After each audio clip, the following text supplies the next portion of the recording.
విడత దళిత బంధు విడుదల చేయాలని జమ్మికుంట మండల ఎంపీడీఓను కలిసి సమస్యలు తెలిపిన దళిత సంఘాల నాయకులు పర్లపల్లి రమేష్. రెండో విడత కార్యక్రమం ఏమాత్రం జాప్యం జరిగినా అతి తొందరలో స్థానిక సంస్థ ఎలక్షన్లు జరగనున్న నేపథ్యంలో ఏ క్షణమైన ఎలక్షన్ కోడ్ వచ్చి దళిత బంధం ఆగినట్లయితే దళితులు నష్టపోయే అవకాశం ఉన్నందున లబ్ధిదారుల కష్ట నష్టాలను దృష్టిలో పెట్టుకుని ప్రభుత్వం అధికారులు రెండో విడత దళిత బంధు కార్యక్రమం త్వరగా పూర్తి చేసి దళితులను అన్ని విధాలు ఆదుకోవాలని కోరారు. కార్యక్రమంలో దళిత సంఘాల నాయకులు పర్లపల్లి రమేష్, కొడపాక రక్షిత్, రామంచ రాకేష్, అంబాల సంతన్, గంగారపు ప్రవీణ్, కొడపాక సదానందం, రామంచ సాగర్, కిరణ్ కుమార్ తదితరులు పాల్గొన్నారు.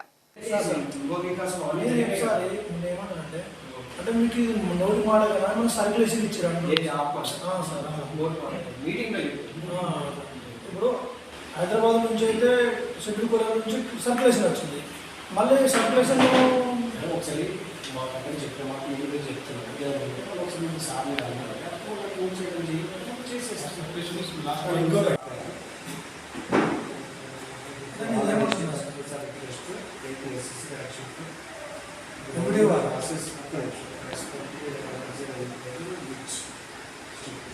మేము ఇదే పోయి మళ్ళీ అక్కడ అప్రోచ్ అవుతాం సార్. మీరు ఓవరాల్గా రిజిస్ట్రేషన్ ఇచ్చిరాట, మరి అడిషనల్ కలెక్టర్ సార్ ఇట్లా చెప్పిరాట, మరి ఎందుకోసమో మాకు ఎక్స్ప్లెనేషన్ ఏమని అక్కడ అడుగుతాము.